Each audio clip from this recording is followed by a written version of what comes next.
શહેરના શોર બકોરથી દૂર અમે તો પહોંચી ગયા એક્સપ્લોર વિથ નીરવ સાથે બાકોરના વનવગડો ફાર્મમાં. ને ખરેખર બોસ વન ડે પિકનિક માટે એટલી બેસ્ટ જગ્યા છે કે વાત ન પૂછો. આજુબાજુનું વાતાવરણ પણ એકદમ જોરદાર છે.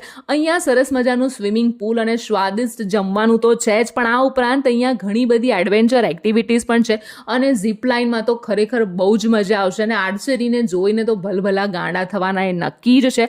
તમે નજીકના જંગલમાં ટ્રેકિંગ પણ કરી શકો છો અને આસપાસના હિસ્ટોરિકલ પ્લેસ પણ વિઝિટ થઈ જશે. હવે પેકેજની વાત કરીએ તો બ્રેકફાસ્ટ ટુ ડિનરનું પેકેજ છે 1,000 રૂપિયા પર પર્સન. જો બ્રેકફાસ્ટથી હાઈ ટી તમારે જોઈતી હોય તો 850 રૂપિયામાં છે, અને 6 થી 10 વર્ષની ઉંમરના લોકો માટે 700 રૂપિયા છે. આટલી સરસ મજાની જગ્યાએ જો તમારે નાઇટ સ્ટે કરવું હોય તો એ પણ તમને અહીંયા મળી જશે, અને એના પેકેજ પણ ખૂબ જ રિઝનેબલ છે. તો સ્ક્રીન પર કોન્ટેક્ટ નંબર આપેલો છે, હમણાં જ બુકિંગ કરાવી આવો. અને વાતાવરણ અત્યારે ખરેખર જોરદાર છે, તો મજા આવશે.